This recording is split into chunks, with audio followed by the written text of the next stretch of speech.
സഹായ യുവജന സംഘത്തിന്റെ നേതൃത്വത്തിൽ പഠനോപകരണങ്ങൾ പാലിയേറ്റീവിന് കൈമാറി. നോട്ട് ബുക്കുകൾ, സ്കൂൾ ബാഗുകൾ തുടങ്ങിയ പഠന സാമഗ്രികളാണ് ചടങ്ങിൽ കൈമാറിയത്. തുടർച്ചയായ 5-ാം വർഷമാണ് ഈ സന്നദ്ധ സേവന പ്രവർത്തനം സംഘടിപ്പിക്കുന്നത്. സ്കൂൾ തുറക്കുന്ന വേളയിൽ പുതിയ ബാഗും പഠനോപകരണങ്ങളുമായി കുട്ടികൾ സന്തോഷത്തോടെ വിദ്യാലയങ്ങളിലേക്ക് പോകുമ്പോൾ വിവിധ കാരണങ്ങളാൽ പ്രയാസങ്ങൾ നേരിടുന്ന കുടുംബങ്ങളിലെ കുട്ടികളും അതേ സന്തോഷത്തോടെയും ആത്മവിശ്വാസത്തോടെയും പഠനത്തിലേക്ക് കടന്നു ചേരണമെന്ന ലക്ഷ്യത്തോടെയാണ് പദ്ധതി നടപ്പിലാക്കുന്നതെന്ന് സഹായി ഭാരവാഹികൾ അറിയിച്ചു. അർഹരായ കുട്ടികളെ കണ്ടെത്തി പഠനോപകരണങ്ങൾ വിതരണം ചെയ്യുന്നതിനുള്ള പ്രവർത്തനങ്ങൾ പാലിയേറ്റീവ് ഭാരവാഹികളുടെ സഹകരണത്തോടെയാണ് നടന്നത്. ചടങ്ങ് പാലിയേറ്റീവ് ചെയർമാൻ ഹമീദ് ഉദ്ഘാടനം ചെയ്തു. സഹായ യുവജന സംഘം പ്രസിഡന്റ് സക്കീം ഉലുവാൻ അധ്യക്ഷത വഹിച്ചു.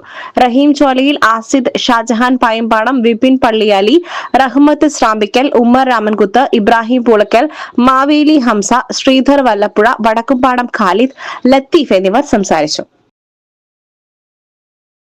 SS Gold, pure gold. SS Group, Nilambur.